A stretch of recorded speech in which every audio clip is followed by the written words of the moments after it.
or get close to finishing up graphical models. And then I'm going to post very soon, probably later today or tomorrow, some notes on the next topic, which is dimension reduction. And so watch for those. When we do dimension reduction, we'll start by doing what we might call traditional dimension reduction. These are things like multidimensional scaling of principal components. Then we're going to move on to some modern topics, which include random projections, which are kind of an important thing these days, and something called Johnson-Linden-Strauss. And it's pretty amazing stuff. It shows that if we take random projections of high-dimensional vectors, then by using some simple concentration of measure results, we can show that we preserve a lot of the information when we take these projections. Okay, so that'll go up. Either that'll be one set of notes, or I might break it up into two sets of notes. We'll see, but expect that to go up pretty soon. Okay, and then we'll do some of the other remaining topics. Remember that the last week is the course conference. So let me tell you how we're going to do that. We've done this many times in the past, and it's always been a big hit. And what happens is each team, what you're going to get is 2 minutes to present your paper and 2 slides. So these are sometimes called blitz talks. You know, they have them at conferences sometimes. And actually today I don't know if you know about it, but there's an inter-university contest they have called the 3-minute thesis, where you get to present your whole thesis in 3 minutes in 1 slide. And I think maybe the finals or semifinals are today in the Economy Auditorium at 4:30. So if you want to see people who are really good at this, check that out today. It's a very, very, very good skill to have, to be able to, you know, how can I summarize what I want to say in 1 or 2 minutes? It's not easy. And all you can really do is a little advertisement for here's sort of what I worked on, and here's kind of the main idea of it. But it's a lot of fun. We give out a trophy and everything. And but what will happen is before we do it, you'll each send by PDF your 2 slides to the TAs, and then they'll be here, and they'll be showing them on the screen. And then when your 2 minutes are up, bang, that's it. They just take it down, and the next person comes up. You know, we have like a big hook that pulls you off the...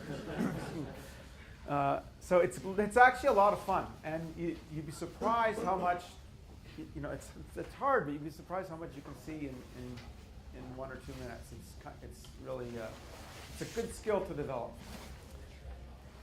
Okay, so that'll be the last week, the last 2 classes. All right, and we have a few more topics to go before that. So we were almost finished talking about these correlation graphs. Then we have to talk about partial correlation graphs and conditional independence graphs. Remember that there's many different types of correlation graphs. We talked about Pearson correlation, Kendall-Tau correlation, the distance correlation, and the corresponding reproducing kernel Hilbert space correlations, and the tau squared. And one thing I mentioned about these different correlations is that one problem is getting confidence intervals. We know how to do tests. We can always do a permutation test. But to get a confidence interval, we typically need like a limiting distribution. The limiting distribution, as we saw for some of these things, in particular for these 2, is different under the null hypothesis than under the alternative. Under the alternative, there's no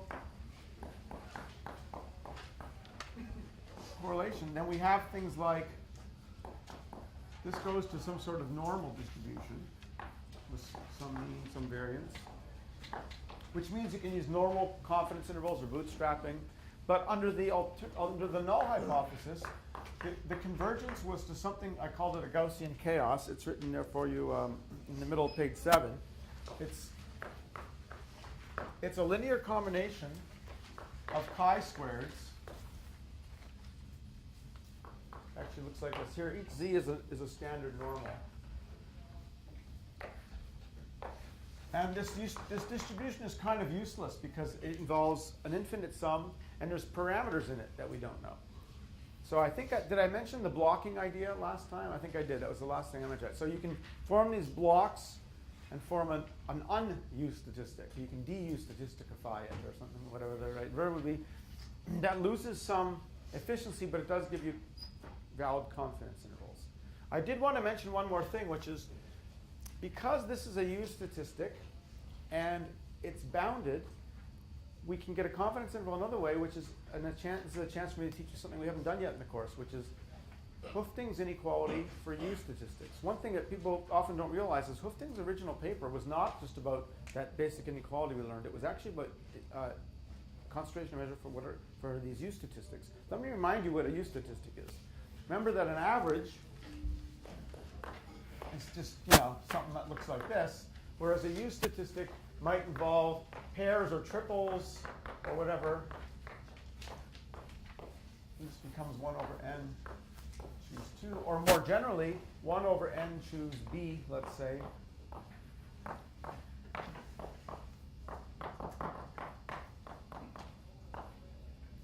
Where these are over distinct pairs, or not pairs, but groups of b. That's an order statistic, a U statistic of order b. And if you remember back to the definition of tau star, if you look back at the definition, it could be written that way. It could be written as a sum of, let's say, k of zi, zj, zk, zl over groups of 4 observations, quadruples.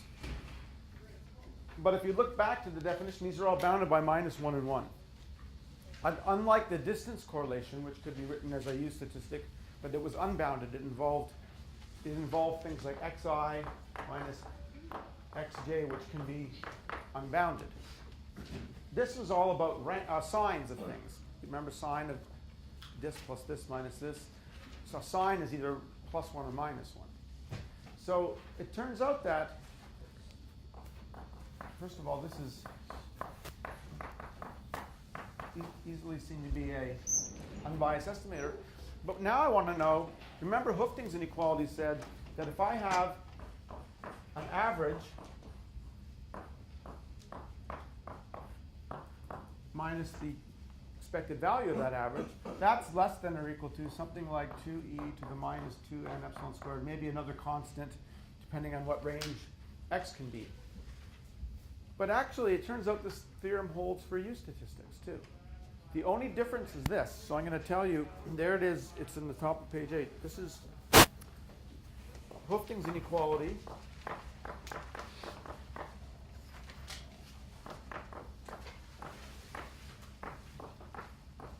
The only thing that changes is, instead of having 2 n, so actually let me put up, this is b minus a squared, right? This is just the range that x can take. It looks exactly the same. It's 2n t squared over b minus a squared. I'm using b twice, unfortunately. Let me give this a different name now. Let's call it k. No, I've already used k. What haven't I used yet? How about Greek letter? All right. Beta. Okay. Because that's what goes here. That's all that changes in Hoeffding's inequality. Okay. So in our case, for this thing, beta is 4. And since this goes from -1 to +1, this is 2. So this is 2 squared. So we get 2e to the minus n t squared over 8. And since we have a U statistic with bounded range, we just use Hoeffding's inequality and we can set this equal to alpha and we get a confidence interval. So if I solve now for t, you're going to get t equal to 8 over n. And so that gives us a confidence interval for the tau squared statistic. But this doesn't work for the distance correlation. It doesn't work for the reproducing kernel Hilbert space thing, I don't think. Actually, that's a good question. Does it work for the reproducing kernel Hilbert space correlations? I need to think about that one. Anyway, I've given you way too much information probably about these different correlations. You're having correlations coming out of your ears, but when you go to do this, you're just going to pick one and do it and, again, make a graph out of it. The whole point here was to construct a graph. But this was partly just an excuse for me to slip in a little piece of information, which is that Hoeffding's inequality is more general than we made it out to be. But I also wanted to use this as an opportunity to talk about something else, which is the high-dimensional bootstrap. So again, I'm using this really as just an excuse to do that, but let's suppose you decided to use Pearson correlation. And whatever limitations Pearson correlation has, it's probably still the most commonly used correlation. If you look at a lot of bioinformatics papers, there's a lot of graphs constructed just using Pearson correlation. And if we really want to get a valid confidence set, well, one thing we could do is we had a way of doing a normal approximation for rho, but then you have to do some sort of Bonferroni correction for the fact that you're doing d squared different correlations. You wonder maybe you can do better by just doing some overall calculation. And we can. We can use something that was only verified in about 2 years ago, which is the high-dimensional bootstrap. And really think of this as something you can use in many, many other situations. So this is just going to be an example. What's going on out there? This is an example of something that's just more general, which is whenever we're doing high-dimensional statistics, there are certain situations now where we can use the bootstrap. So how is this going to work? So remember, we're trying to construct a graph, a correlation graph. I want to connect any two nodes, and we're going to use Pearson correlation again. So I want to connect two nodes if the Pearson correlation between feature j and feature k is sufficiently big. Maybe significantly different than 0, or maybe even bigger than some threshold epsilon. So so one thing I might want to do is construct these confidence intervals for every possible pair. So here's how we're going to do it. I'm going to construct all of the correlations. So let's do it this way. Let's define R to be the matrix. This is a D by D matrix of all the true correlations. Between every pair of genes, let's say they're genes, there's some true correlation, okay? And so that's an unknown matrix, and it's got d squared, or order d squared parameters in it. Between each pair,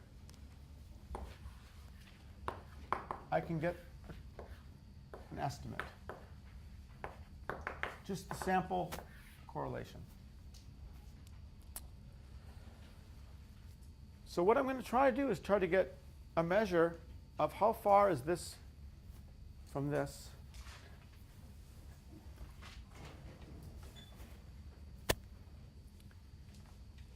Simultaneously over all edges in the graph, over all possible correlations. And the amazing thing is we can do this with the bootstrap if we do it a certain way. So here we go. Suppose that I knew, let me define f of t to be the probability of the square root of n. And what I'm going to do is take the maximum between all these things. So I'm going to look at the maximum over all jk.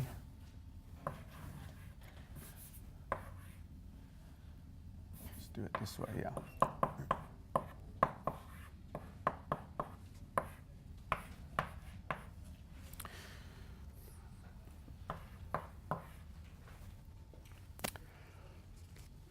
So I'm looking at the difference between the estimate and the truth, and I'm taking the maximum over all of them. And it's really important that I'm taking the maximum.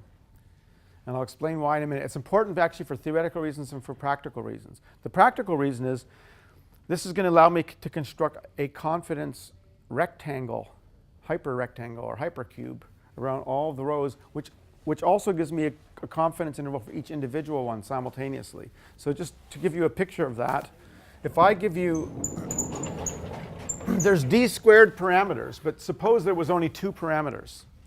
So suppose there was only 2 parameters. I'm going to construct a confidence cube, or confidence rectangle. It's going to be a confidence set for the entire vector, or matrix in this case, of d squared parameters. What that means, though, is I can read off a confidence interval immediately for this guy and this guy automatically if it's in the form of a rectangle. If I tried to use a confidence sphere or ellipsoid, it turns out that it's not going to work, that the bootstrap theorem is going to fail for some very deep reasons that have to do with high dimensional probability theory. So we're going to be doing this. And it's clear if I knew this distribution, all I'd have to do is find the correct cutoff value. In other words, if I now took, let's look at rho hat j. Let's find the, did I give it a name? Yes. Let's take the 1 minus alpha quantile. So this unknown distribution function looks something like this. Let's find the alpha quantile. Then with probability 1 minus alpha, we know that the maximum is always less than or equal to that quantity. So I can take this minus w alpha over root n and rho hat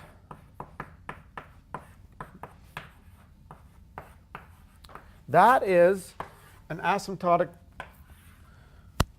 let's call this CJK.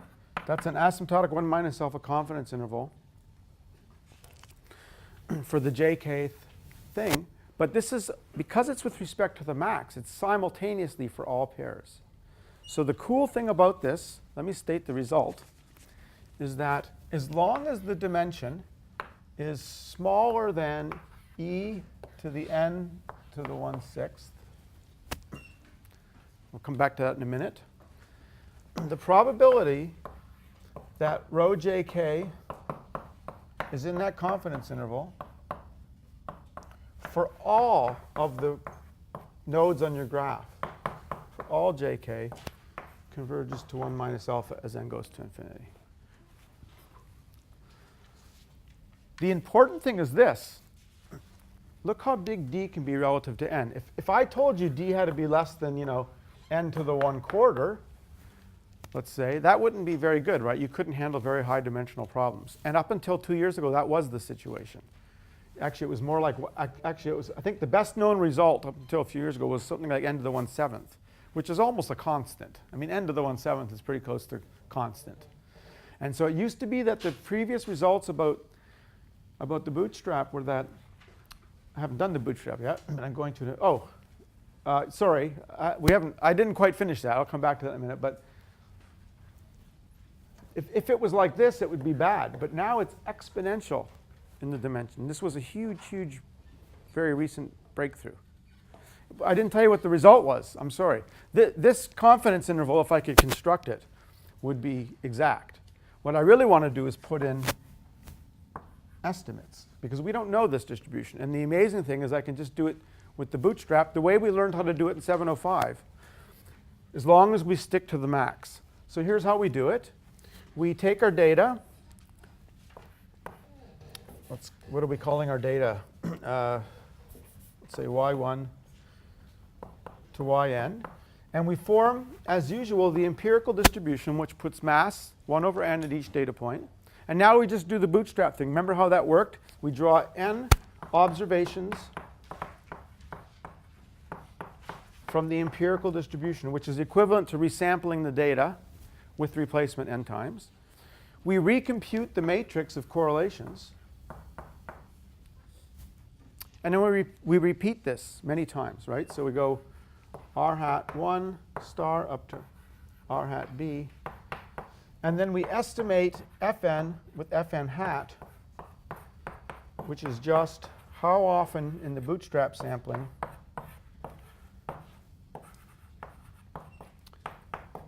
did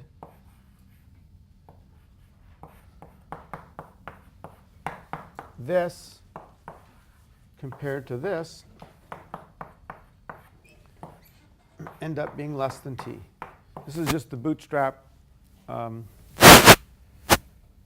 empirical distribution. The key again is that the measure of distance we're using is the maximum over all the graph, over all pairs of edges. Right, so you just sample the data, get a new r hat, repeat. That gives you an empirical distribution. You find the 95% quantile, and you form this confidence interval for each pair, and then you get simultaneous confidence intervals. At least, I mean, they're asymptotically valid. This is not a finite sample.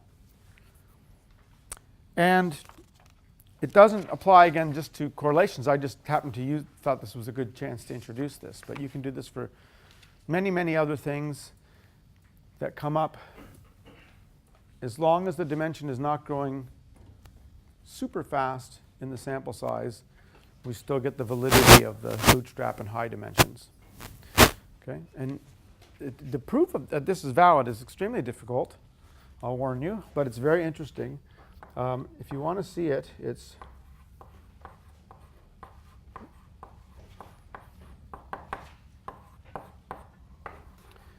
I'm going to say 2012, maybe 13, something like that. So I guess that's 4 years ago now. Is there some intuition over the 1/6? No. So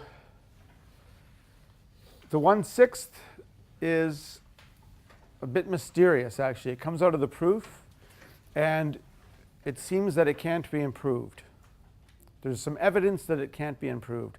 But the problem is we're getting into high-dimensional probability theory where there's a lot of mysterious things. And so,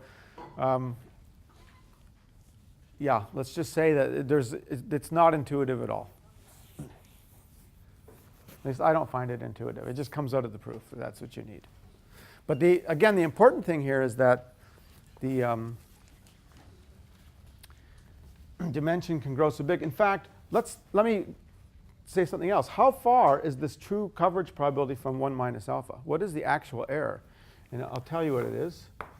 It's log d to the 7th over n to the 1/6. So actually the error goes to 0 kind of slowly, although in practice this seems to work well. There's some weird things going on here, but here's the important thing. It's log d. Again, up until this paper, it was d. Now it's log d, a huge, huge breakthrough. And the 6 is a bit mysterious, although there seems to be a proof that you can't get rid of it. Yeah. It's a whole fascinating area, this high-dimensional bootstrap stuff. And all very, very, very recent stuff. So anyway, that's a way to construct a graph, though, that's very fast, because there's no permutation test to do anymore. There is a bootstrap, but this is doing it simultaneously for all edges of the graph. Because what you get out when you're done is a confidence interval for each and every pair in the graph. And now you can just check, you pick a threshold epsilon, and if the confidence interval excludes that interval from minus epsilon to epsilon, you can connect the graph or not. I think I even put a few examples. Although I'm not sure, we probably looked at these. Did I show you these examples yet? No, I didn't. So you can see some examples. This is page 9, figure 2. I just picked 4 examples here. These are Pearson correlation graphs. And this is what comes out. Let me explain what the examples were.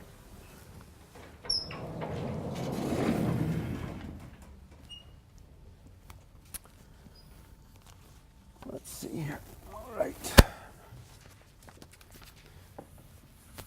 It would be interesting to do these with the other correlations as well.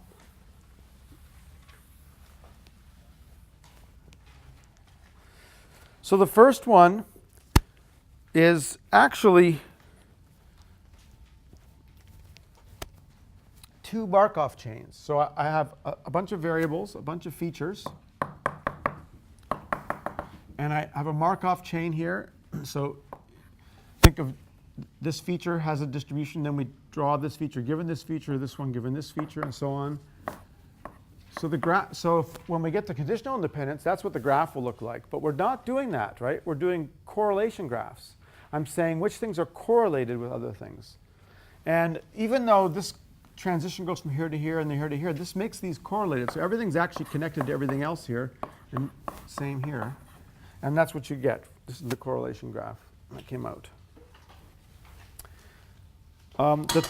the top right was what's called a hub, where you have something, a feature, and then you have another feature whose distribution depends on that, and another feature that depends on that, and so on.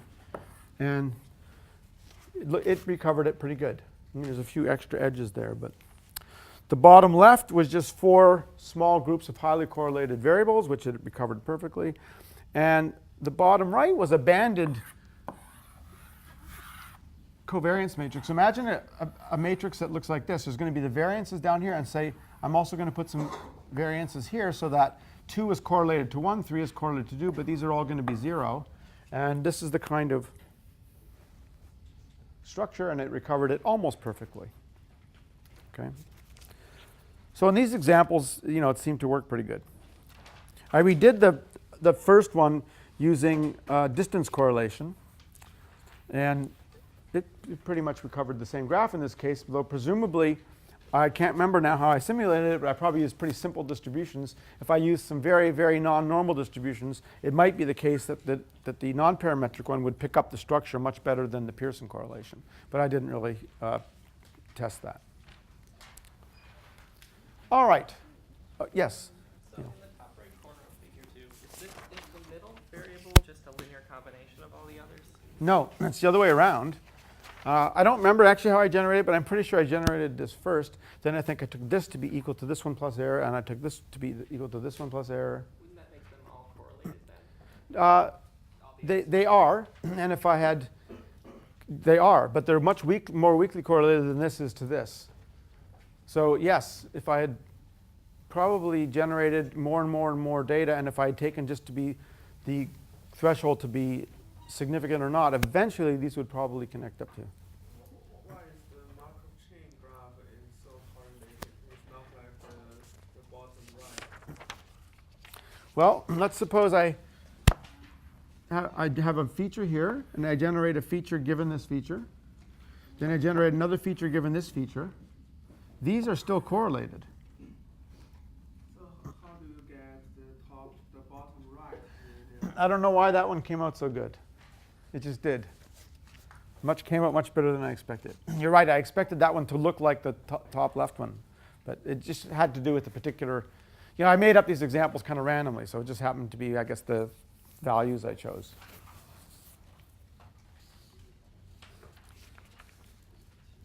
Okay. Any other questions then about correlation graphs before we get on to partial correlation graphs? So let's do partial correlations. Partial correlations are much harder to estimate, and they're I sort of think of them as being in between correlation graphs and in conditional independence graphs, although some people treat them as almost the same as conditional independence, but technically it's not quite the same thing, for the same reason that correlation is not the same as independence. So partial correlation, if I have, let's suppose I have feature 1, feature 2, feature 3, I guess I was calling them like this. Now I'm going to make a different graph. For each pair of features, I want to look at the correlation between xj and xk given all the other features, conditional on all the other features.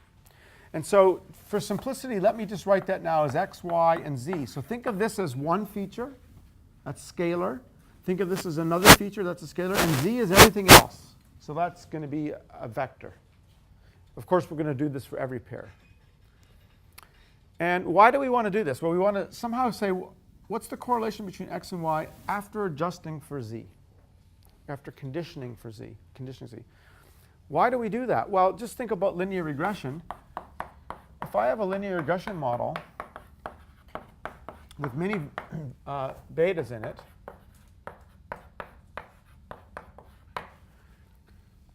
what is the interpretation here of beta 1? Well, it's the relationship between y and x, but conditioning on all the other variables. If I just fit a marginal regression of just y on x1, I wouldn't get beta 1 out, right? It's not the same thing. Beta 1 is the relationship between y and x1, but controlling for all the other variables.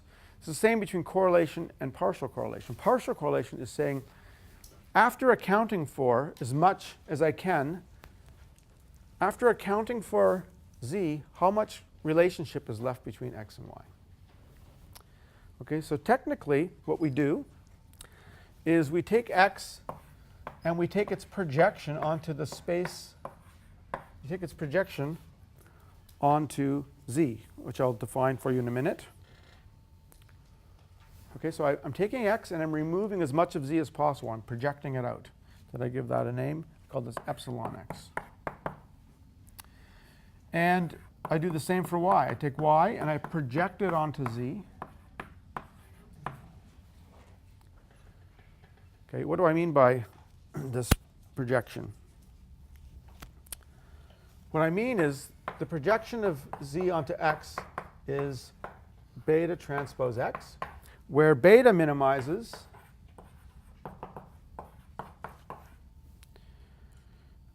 there's a did I switch something? Okay. Yes. And also I notice in the notes there's another mistake in the notes, which I'll just correct right here. It's beta transpose z. This should be z. Oh boy. Hang on. What am I doing? I wanted to project. This is wrong. I want to project x onto z.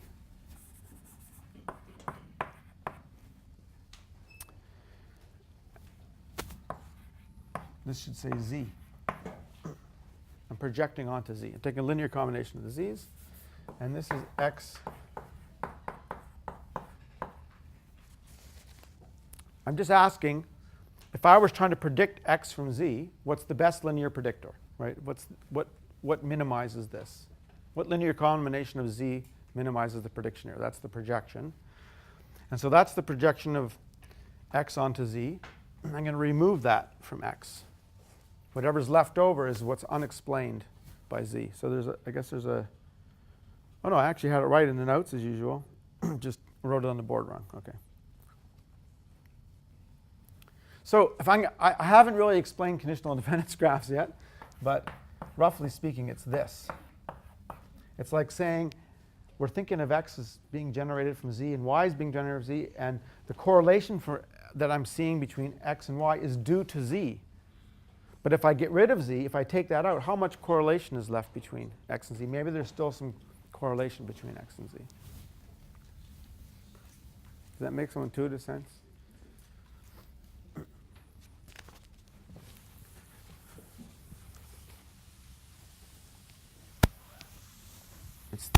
It's the amount of correlation between x and y after projecting out z. If the only relationship between x and y is due because they're indirectly related to z, then there'll be zero, that partial correlation. And so the partial correlation is defined to be just the ordinary correlation between these projections, between these residuals after projection.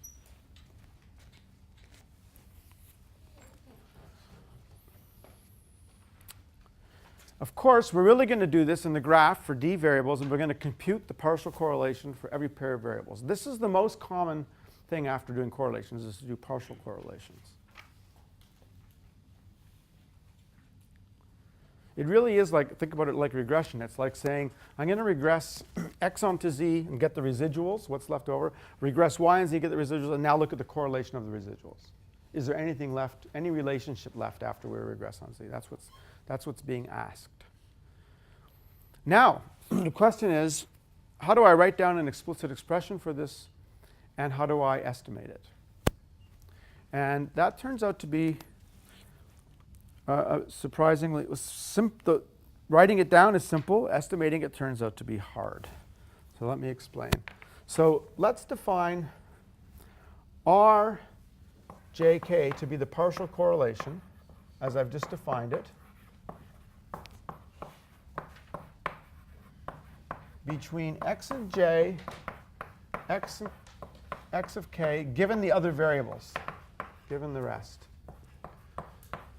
So we're trying to, in each pair of nodes in the graph, we want the partial correlation between those two nodes given all the other variables. That's what we want to compute. So this is a matrix now, a D by D matrix. And it turns out that there's a nice simple formula, which is simply this.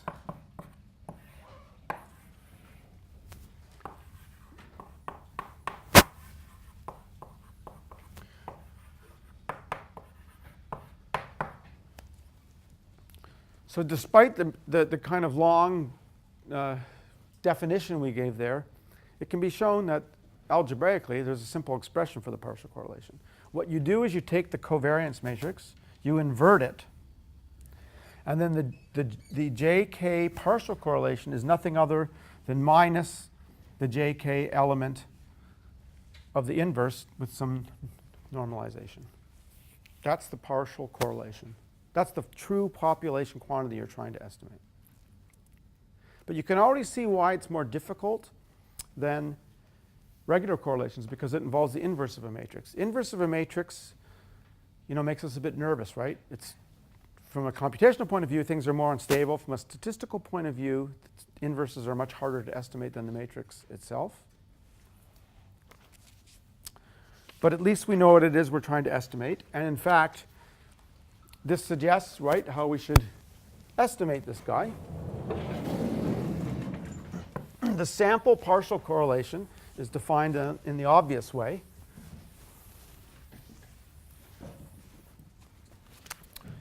Which is, this will be the sample covariance matrix, the usual sample covariance matrix. And we're now going to take, let me use the same notation, I guess R hat is simply the same thing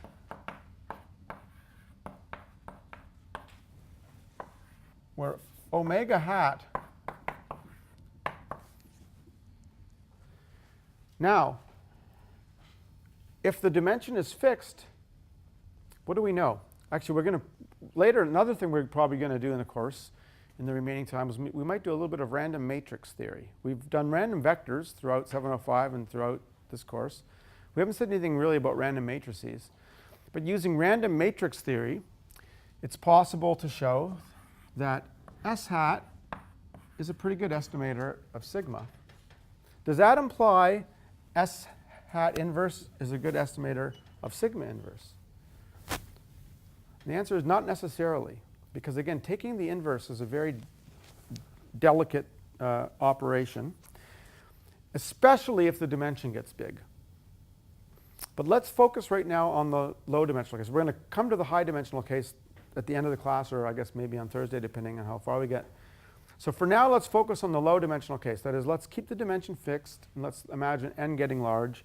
Then we can argue by the continuous mapping theorem that this is a consistent estimator. This is a consistent estimator of the partial correlation. We get central limit theorems. We can basically do the same thing we did from the Pearson correlation. What ends up happening, remember how we did the Pearson correlation? The easy way was to do that Fisher transform. Fisher also pointed out you could do this for partial correlations. There's one small change. So if I just do the same transformation on the partial correlations, then this is approximately normal with some mean, which corresponds to the Fisher transformation of the partial correlation. But the variance, remember, I had was 1 over n minus 3. Now it's n minus, it's actually d minus 5.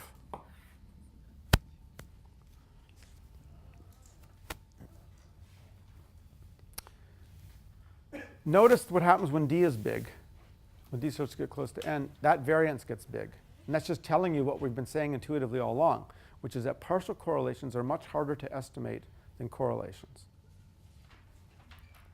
Right? So the variance of the partial correlation, of the estimated partial correlation, is of order 1 over n minus d. That's a sign that when the dimension starts to get large, partial correlations are hard to estimate. Where do you have g in the notes where g is d minus 2? And you just wrote Oh, directly? yeah, what did I do? You're right. So I was just going by memory here. So maybe I got that wrong. It's n minus d minus 2 minus 3, which is n minus d plus 2 minus 3, which is n minus d minus 1, not 5. Yeah. Okay. Thank you. The key is the d, though, right? The presence of the d. So with this normal approximation, we can do a test, walled test. We can get a confidence interval and so on. But be forewarned that your confidence intervals are going to be much wider, and your test is going to have much less power. So it is an interesting trade-off, because what you're looking for is something more subtle, more interesting in some sense, but it's harder to estimate. And there can be sometimes a lot of similarities between the partial correlation graph, but they can often be, and the correlation graph and the partial correlation graph, but they can often be quite different. Okay, so the question is, though, what should we do for this partial correlation if d is large? It's clear that when d is bigger than n, this isn't going to work. In fact, you can't even invert the matrix when d is bigger than n. Okay, so I know of only 3 possibilities. Well, actually, maybe 3 or 4 for dealing with the high dimensional case. So these are at the bottom of page 11. So one of them is just do correlation graphs. That's almost dimension independent. And it's not exactly the same graph, but there are certain things that are the same. So for example, under certain conditions, you can show that the connected components of the correlation graph and the partial correlation graph are the same, for example. So there'll be certain features of the graph that will be similar. And again, it's easy to estimate even in high dimensions. There's a whole series of papers, though, about saying, well, why don't we do something like what we did in regression? Remember, we did kind of ridge regression that kind of shrunk the beta hats towards 0. And there's a whole bunch of papers about doing that.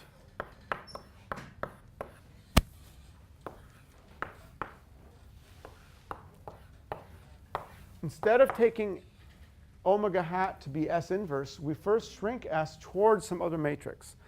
And the typical choices are either the identity matrix, or D here is just the diagonal matrix with the correlations on the diagonal to preserve the information on the diagonal.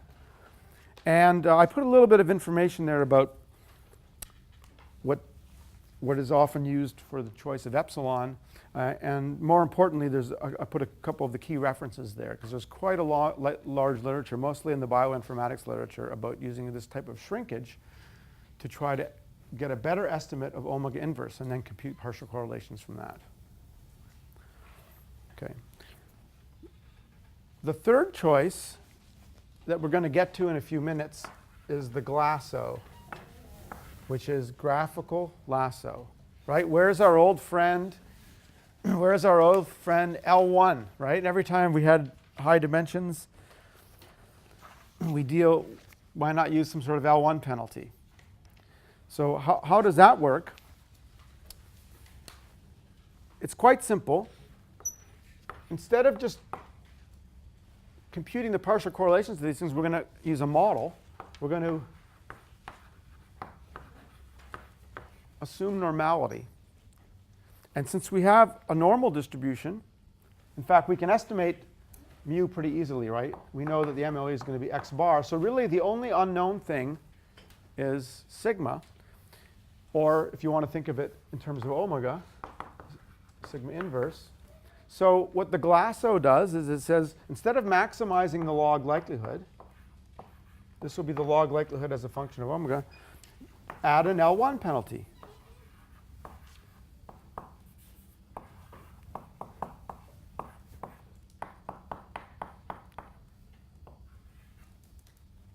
It's exactly like we did in regression. Instead of minimizing least squares, we just added an L1 penalty. But there we were minimizing. Here we're maximizing because it's likelihood, so we subtract a penalty. That's all the lasso does, the graphical lasso. What you get out of this is an estimate of the inverse covariance matrix, sometimes called the precision matrix, but it's going to be sparse. There's going to be zeros. And that's going to tell you exactly which edges not to connect. So every time there's a 0, you don't connect the edges, and every time there's a non-zero, you connect the edges.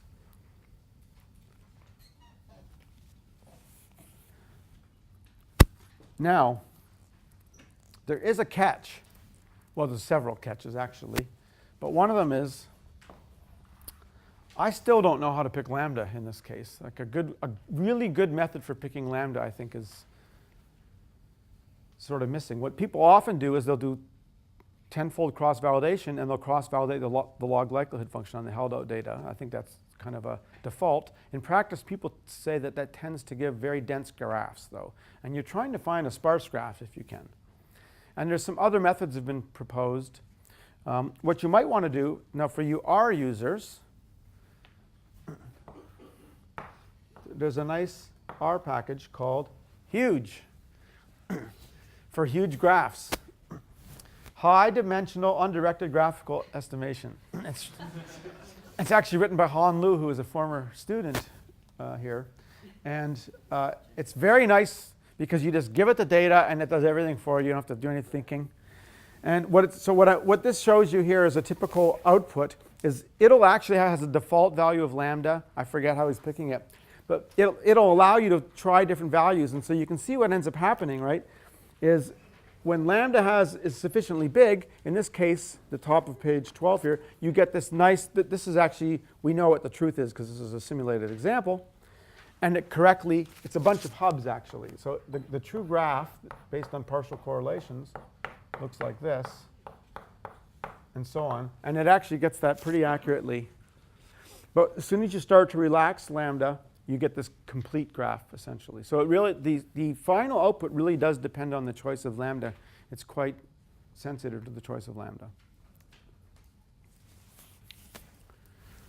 I once asked Daniela Witten, she's a very good biostatistician at the University of Washington, and she does a lot of work on this. And I said, in practice, what do you do? How do you pick lambda? She goes, I just start it at infinity, get an empty graph, and then I start turning up the volume, letting it get more and more until the person she's working with, the biologist she's working with, can't take it anymore.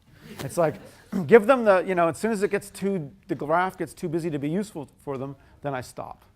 So you can do it kind of subjectively like that as well. Now there's a very interesting alternative, though, to the graphical lasso, which actually predates the lasso. Oh, yeah, question. Yeah. Well, unfortunately, there are lots of papers proving properties of the lasso under very, very, very unrealistic assumptions. They satisfy what are called incoherence assumptions, which are very, very unlikely to hold in practice. And so under reasonable conditions, there's very little, I think, you can say theoretically about what the lasso is doing. In my experience with lasso, it has a very weird trade-off between type 1 error and type 2 error. It doesn't really control for type 1 error the way you expect it to. Do you have an intuition as to why? Well, there's nothing in the procedure that would even suggest that it should control type 1 error. It does control type 2 error, so that's the weird thing.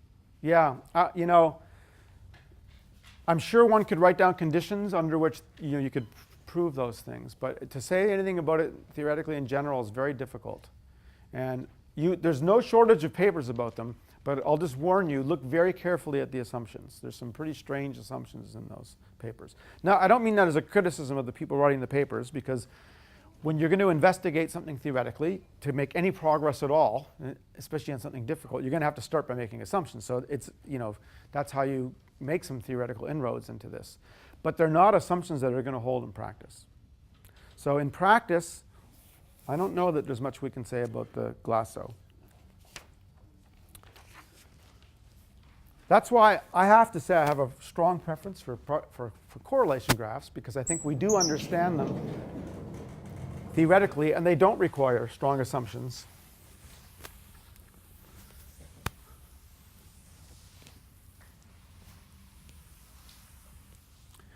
Another thing you might do, by the way, is do some sort of dimension reduction first, then do the graph. And that's going to be the next topic, is dimension reduction.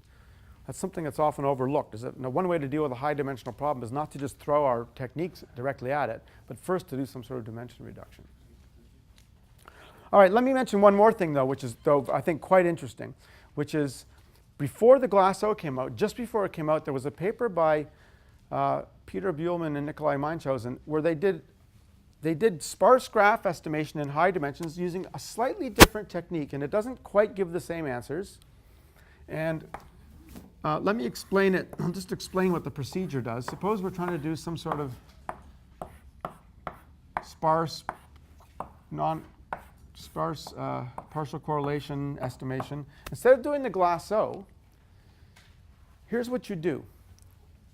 That wasn't a very interesting graph, maybe, but let me just actually put the variables like this.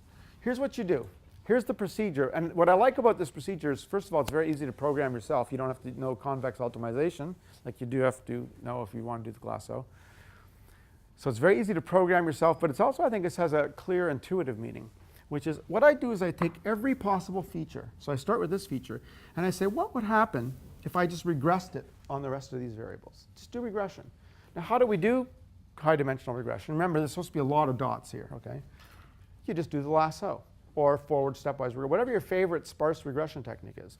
So what you do is you do this variable, you regress it on all the other variables. Okay? Now, I take this guy, and I do the same thing. I regress this on all the other variables. Then I take this, and I do all the variables. So I do d separate regressions. And now I can ask for any pair of nodes. When I regress this on this, was this a non-zero beta? And when I regress this on this, was this a non-zero beta? And if the answer is yes, then I put a line here. Okay, this is called node-wise regression. For each node, you do a regression. This allows you to take everything you know about regression and transfer it to estimating graphs. And it's actually a way of interpreting graphs. I mean, after all, another way to think about these graphs is the things it's connected to should be good predictors of this. That's another way to think about this. In fact, this package, I think by default, might even use that method because I think it's actually faster than doing the lasso, which involves, again, a convex optimization. Whereas the lasso, there's much faster methods. So you have in this package, I know, the option, though, I think, to do the lasso or the node-wise regression. In many cases, they give similar results, but I have to tell you, they don't always give the same results. So for this one, wouldn't the betas be like symmetric? I mean, at least kind of. Not quite, because they might be selecting different variables. But even if I regress x on y and y and x, you don't get the same beta. Yeah. All right. So I think of these as all different ways of doing partial correlation graphs.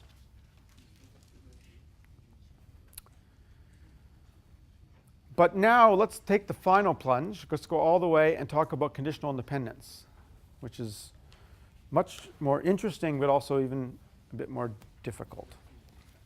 Okay, any questions before I go on?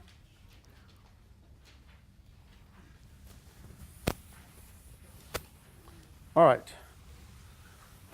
So the ultimate graph, in some sense, which really captures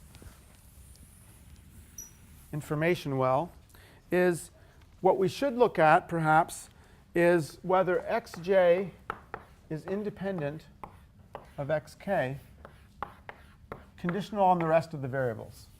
Let's just say conditional on the rest of the variables.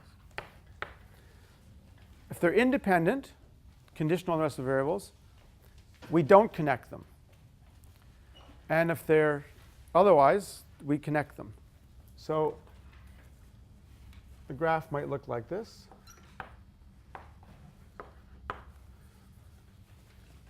So this is the graph that says conditional on z, x and y are independent because there's no edge.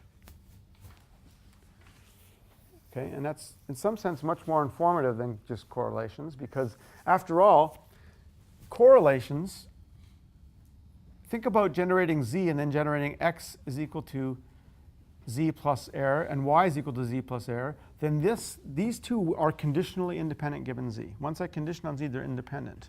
However, they're going to be correlated.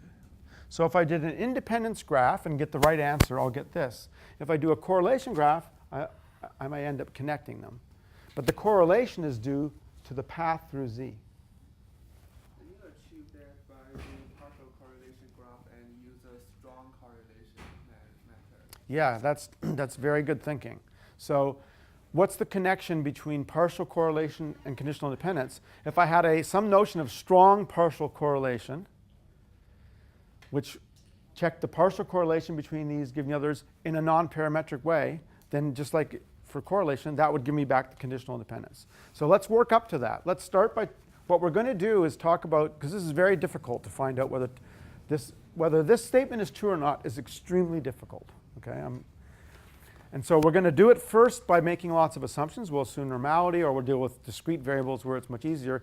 Then we'll turn to your question about how do we do it non-parametrically. It's another of many things I've talked about in this course that I still consider to be kind of an open problem, because I don't know really of a good way to do what you've just suggested. At least a successful implementation of it. Yeah. Yeah. I mean, shouldn't it be impossible to have a general conditional independence test? As a complex property? Completely general, right? No assumptions on the. Not necessarily. It's a matter of how efficient it would be. Because if I can estimate, if it was only 3 variables, x, y, and z, and I can consistently estimate the joint distribution, once I have the joint distribution, I have everything there is to know about the joint distribution. The dependence, so if the conditioning variable is sufficiently complex, right, it's always made. That's why when we get to it, I'm going to say it's really hard to do. That's exactly right.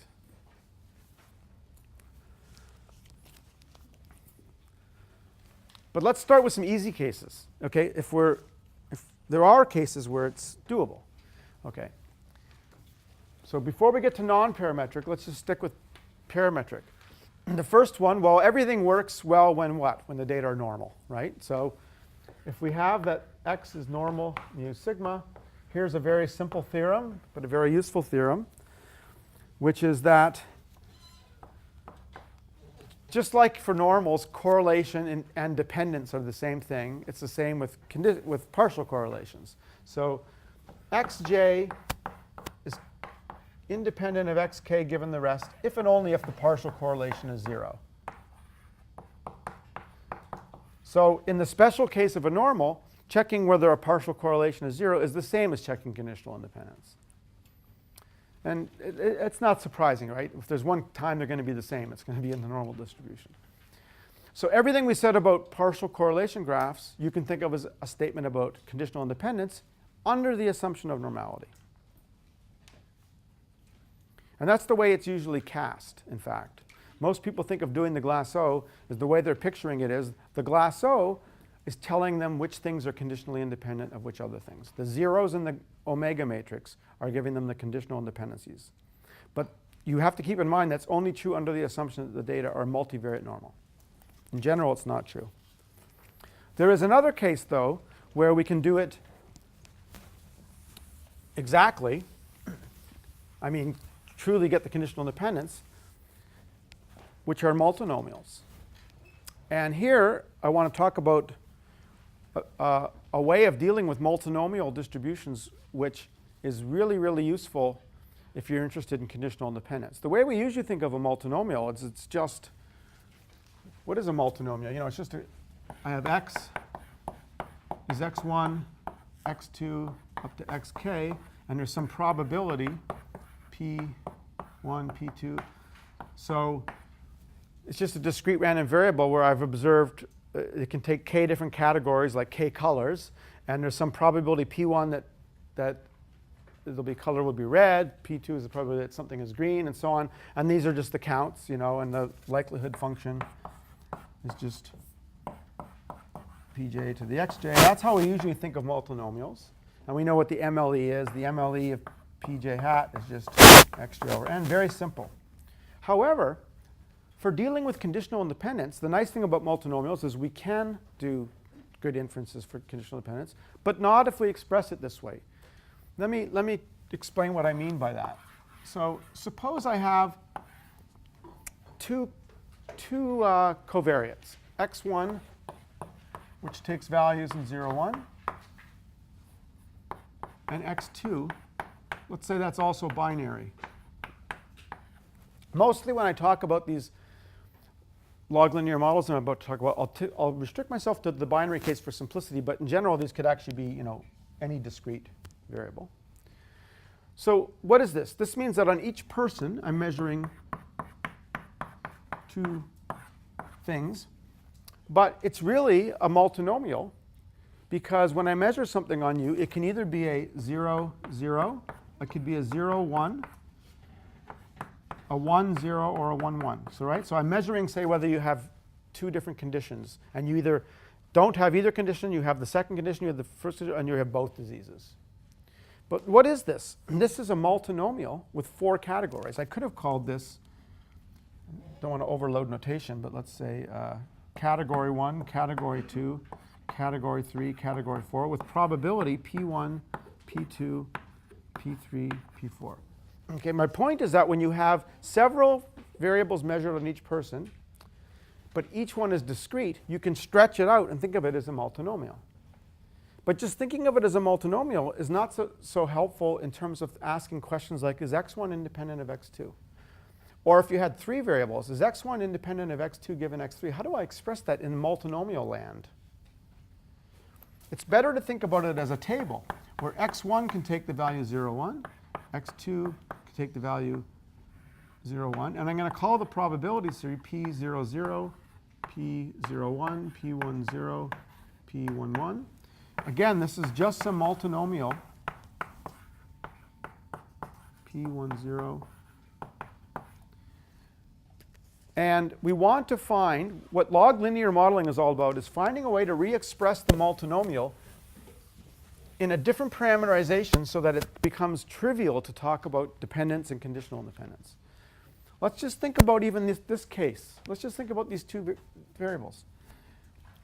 What is this? This is 4 numbers that are positive and sum to 1. So they're on the 3-dimensional simplex, right? Now I can't draw the 3-dimensional simplex, so I'll draw the 2-dimensional simplex. So think of that as the set of all 4 vectors that sum up to 1.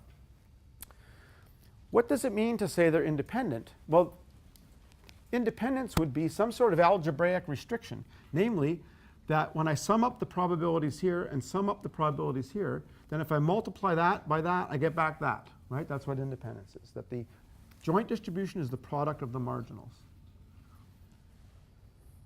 In other words, it's kind of a complicated thing, because I'm saying that P0, 0 plus P1, 0, that's this margin, that times this, what's this one? That's P0, 0 plus P0, 1.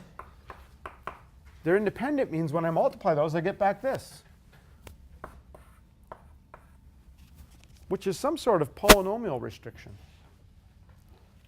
The set of vectors on that simplex that satisfies this is some sort of weird polynomial thing. It's something like this.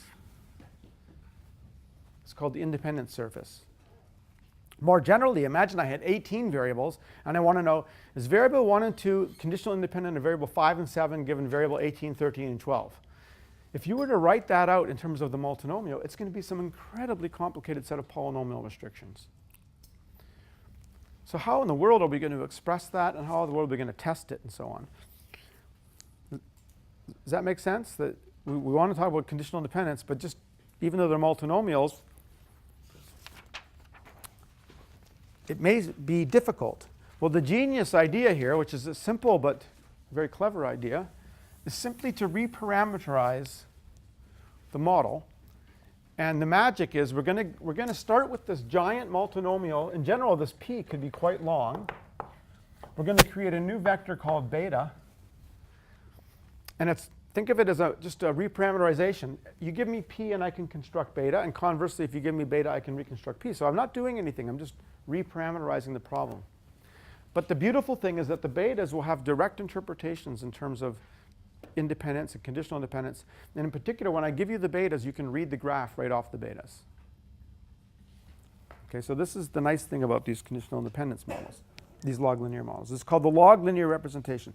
So we're going to, in fact, I'm going to do it first in just this two-dimensional case. So the way I wrote it here was calling this P of x1, just like over there, right? That's the probability x1 equals some, let's just, I'm going to get lazy and start writing it like this.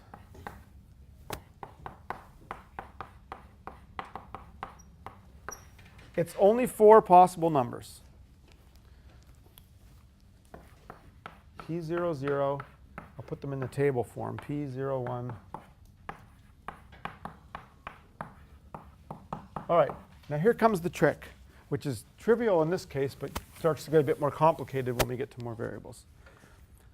I'm simply going to define the following thing. I'm going to say log of P x1, x2. That's these things.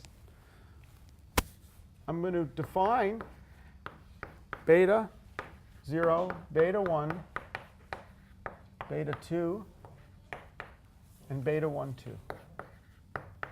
And you can see now why is it called a log linear model, because when you take the log of the probabilities, it's a linear model. It looks just like regression.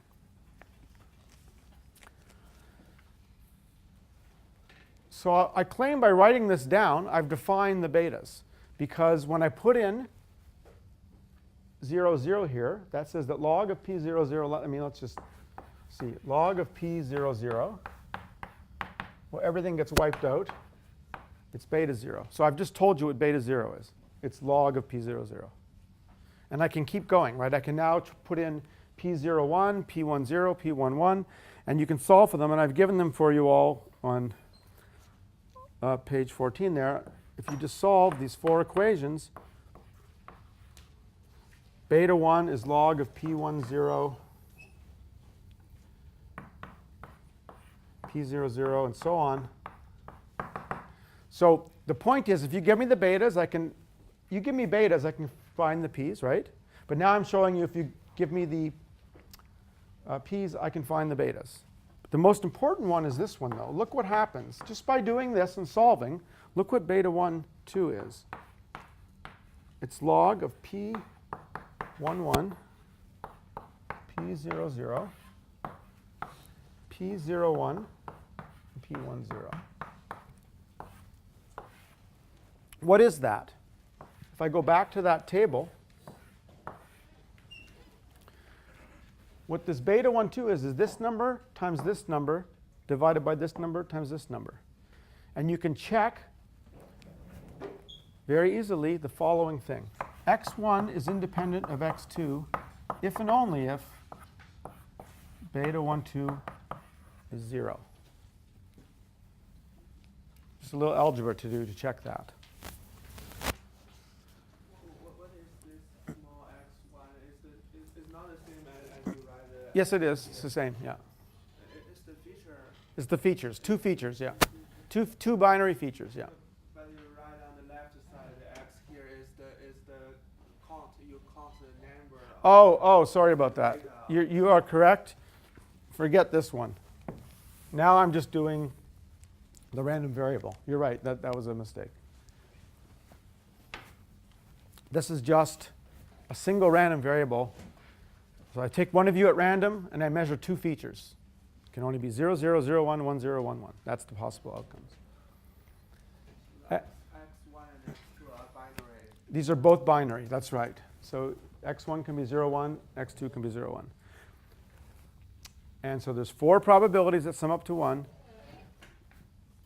And I've just re-expressed that log probability as a linear equation in the x's. And again, you give me those betas and I can give you back the p's. You give me the p's, I can get the betas. It doesn't matter. So imagine you were doing maximum likelihood. If you now give me the data, I can compute the likelihood as a function of p or beta because it's 1 to 1. And in particular, since I can get out the p hats, I can get out the beta hats. In fact, there are very efficient algorithms for getting the beta hats.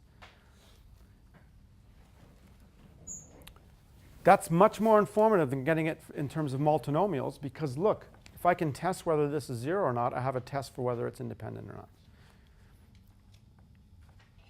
And that will tell me whether the graph, in this case, there's only 2 possible graphs. I realize this is a trivial case, but if we understand the log linear model in this case first, it's better to do that than to go on to the general case. I just want to make sure that the simple case is clear.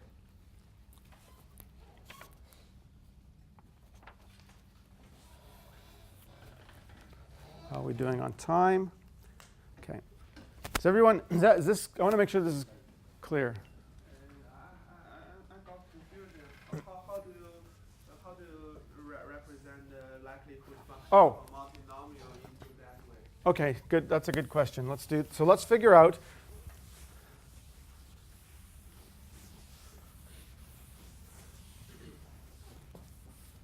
So let's actually do that. So we have person 1, 2, 3, 4, 5, and so on up to n, right? What's a typical data point? Maybe this person looks like this. This is a 0, 0. Maybe this guy was a 0, 1. Maybe this guy was a 0, 1, da, da, da, da, right? You can think of this now in this table.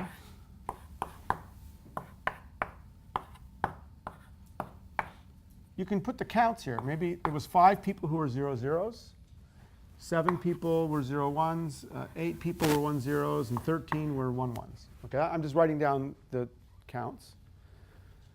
What would the likelihood function be for p? Remember, p is a vector. I'll write it like this: p0, 0, p0, 1, p1, 0, p1, 1. Well, it's just p0, 0 to the 5, p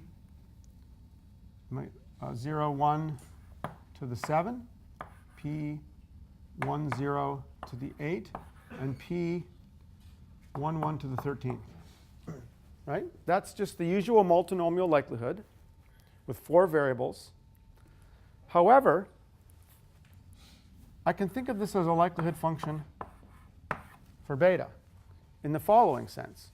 Imagine the computer, for any vector of betas, beta here, remember, is beta 0, beta 1, beta 2, and beta 1, 2. Imagine you were doing, this isn't how it's done, but imagine you were writing a program, you were doing, say, a grid search over beta. For every possible beta, you can compute the corresponding p's. We have the equations. And since you can compute the p's, you can now compute the likelihood. Therefore, you've computed the likelihood for beta. Just compute it, convert b to p, and compute this function. And therefore, you have the likelihood function of beta, and you have the log likelihood function of beta. So the expression you write here is not a likelihood. It's just a table to map the beta.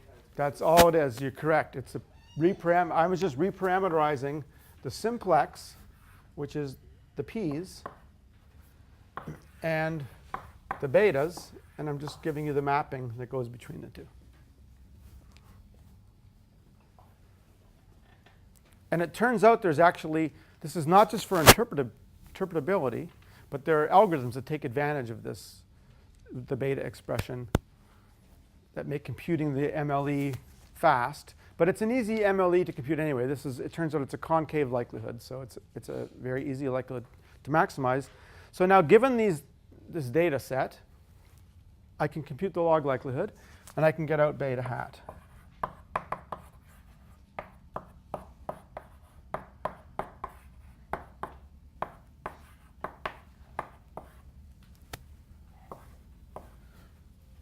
It's also very easy, and the software will do this for you, to compute the Fisher information matrix. It's kind of a mess to write down, actually, but it's numerically very easy to compute.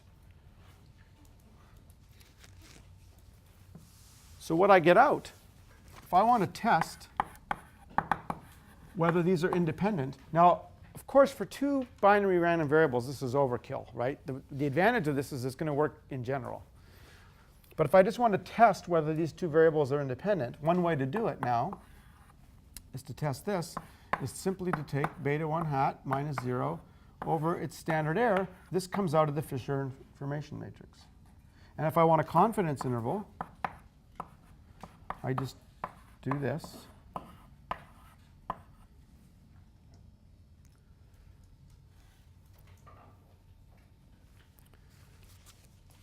But you can see how much simpler it is to think about, right? This is just thinking about independence is just thinking about whether beta 1, 2 is 0 or not. Whereas if I go back to this multinomial, independence refers to some weird nonlinear surface in the simplex. It's very hard to think about. So there's a huge gain in interpretability by switching to this log linear representation.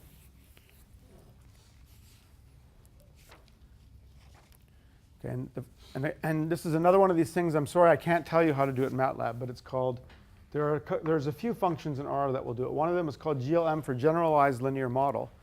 The generalized refers to the fact that there are many types of linear models, such as log linear models.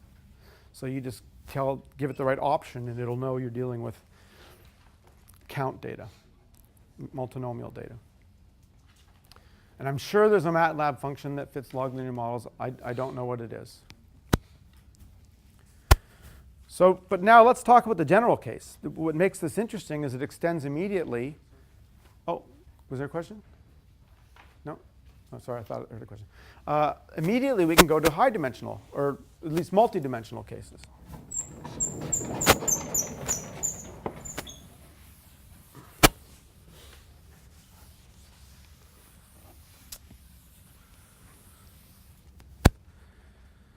So now, let's suppose I have a multi-dimensional vector. Okay, and for simplicity, again, I'm going to assume that each feature is binary. It doesn't have to be. It can be just anything discrete, any discrete random variable. But I'm going to take binary. We can do exactly the same thing. The log linear, so we're going to have a probability function. So what is this really saying, right? On each person, I'm measuring d things. So you can think of it as, like my outcome might be 0, 1, 0, 0. Just think of it as a sequence of bits.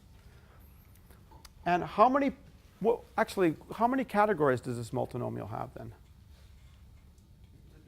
2 to the d. That's right. So it's a big multinomial. But the log linear expansion is very simple. It's just this.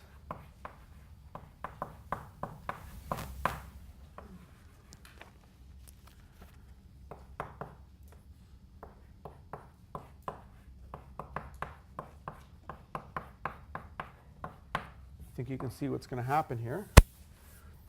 These are called domain effects. These are called the two-way interactions. This is how pairs of variables affect the probabilities. This is how triples of variables affect the probabilities, and so on. Up to the very last one is going to be, we'll call it beta 1d, x1 times x2 to xd. Once again, this is nothing but a reparameterization of the joint distribution of d discrete random variables. You can think of it as a giant multinomial now with 2 to the d categories and a bunch of p's, or in terms of this log linear model, in terms of a bunch of betas, and you can go back and forth between the two. But it's very fast to do maximum likelihood this way. And the remaining question, which I guess we'll address Thursday, is once I fit this model and get the betas, how do I now interpret conditional independence? How do I get the conditional independence graph from this? And we'll see on Thursday, it's extremely simple, which wouldn't be the case if I had just done it as a multinomial. That's the important point. So what we'll do is, I'm taking longer on graphs than I thought, but I think that's okay because I think graphical models are an important topic. So on Thursday, I want to finish log linear models. Then I want to talk a little bit about non-parametric graphical models. And then I want to talk a little bit more deeply about the notion of conditional independence. Okay? And then we'll do dimension reduction and random projections, and then we'll see what happens after that. Any questions? Okay. See you Thursday.